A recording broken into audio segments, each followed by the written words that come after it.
So the main source material we're working with here is Florie Stewart's recording. It's just a solo, I believe, 2-finger banjo recording. You can find that on the Pine Breeze recordings. Those were made in the 70s and 80s, sort of produced mostly by a guy named Ron Williams, who was a high school teacher who did a lot of field recording in those days in eastern Tennessee. So Florie Stewart has a solo banjo track. It is listed under the original title of that song. It's not Run, Jimmie, Run. So everybody knows the original title. It's a racist title. And everybody knows the dark history, you know, Jim Crow, Reconstruction, antebellum South, slavery that we're dealing with. I am of the opinion that Run, Jimmie, Run did originate in the African American tradition. It strikes me as an African American banjo song, an early one at that. So right off the bat, I'm fascinated with it. I don't really care about the stigma. I think it's an important cultural piece, so I am going to sing it. I've cleaned up the words, and I think it's perfectly suitable. So if you want to look at another good, clean version, look up Doc Watson and Tom Ashley. In the 1960s, they recorded a version of Run, Jimmie, Run. So I just took their title. Other major source for this that I can't skip is a young banjo player named Jackson Wells from Arkansas. He's the original guy who I saw him perform the song. He called it Run Boy Run, and he mentioned that he had learned it from the recording of Florie Stewart. And as soon as he mentioned Florie Stewart, I'm reaching for my Pine Breeze CD and I put it in, and I had to hear it, and I had to try to come up with my own version. So y'all will notice that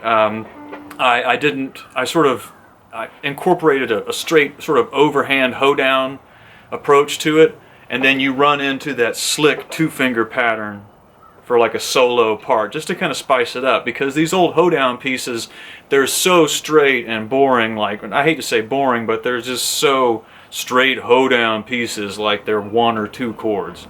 So to make them spicy and entertaining, you know, for more than just 1 or 2 licks, you have to throw in some variations.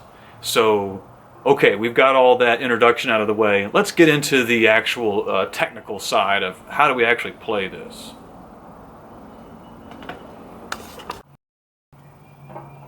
Okay, so how do we play it? It sort of first starts off with what I like to call a drag. Take all 4 of these fingers and kind of spread them apart, and take the nails of them and slowly drag them, and leave your thumb extended so that when you complete your drag,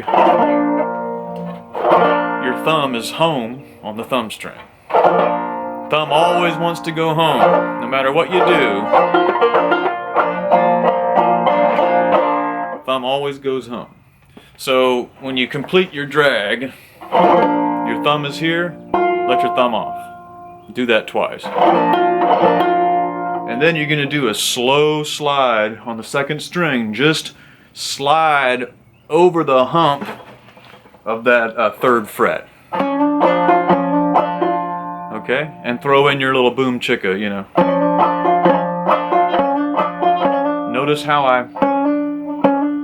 I drag over that. If you want, you can extend it and do like, but I don't like to go all over all those humps on a fretted banjo. I like to go over 1 hump. So,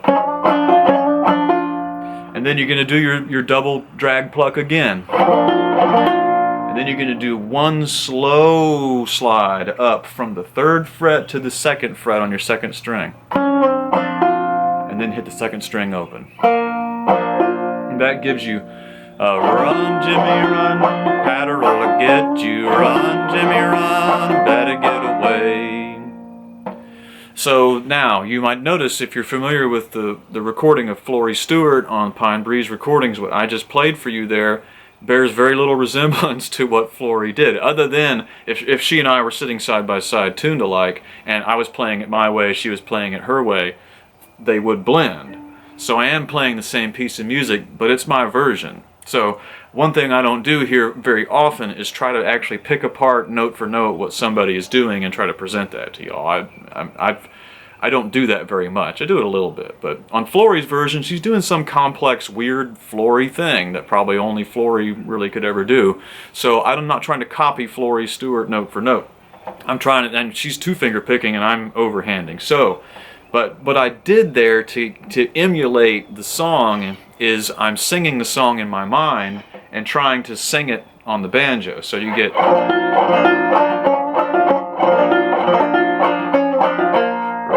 Jimmie, run, Patterol to get you, run, Jimmie, run, better get away. Okay? That. So that's your first part. And then your second part to the song is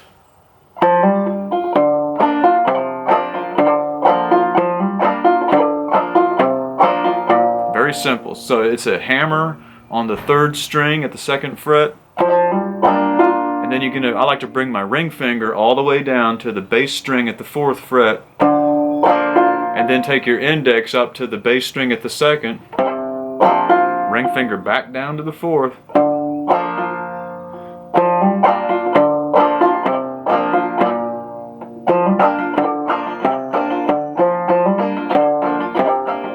Okay, that's all that is. And then once again, that's pretty close to how both Jackson and Florie did it in the versions I heard, because that's real basic and everybody's going to do it the same way. So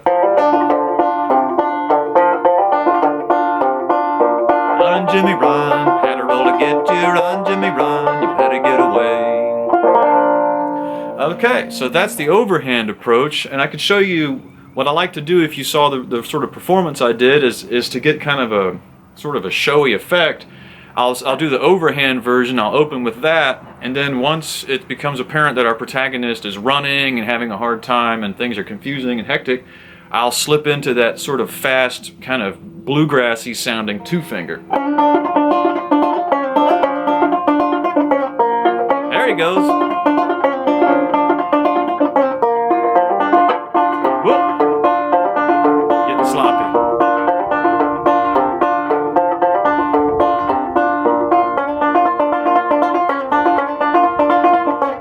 Run, Jimmie, run, Patterol to get you, run, Jimmie, run, better get away. Run, Jimmie, run, Patterol to get you, run, Jimmie, run, better get away.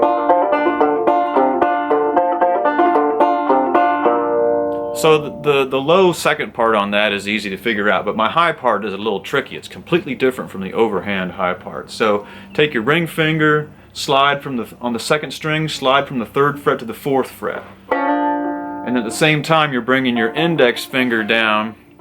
Index finger's mashing the 1st string at the 3rd fret, and you get this chord. I like to slide into it.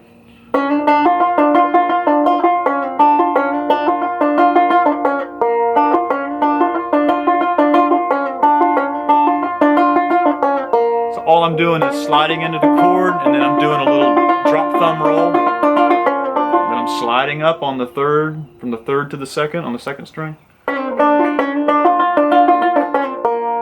That's all it is.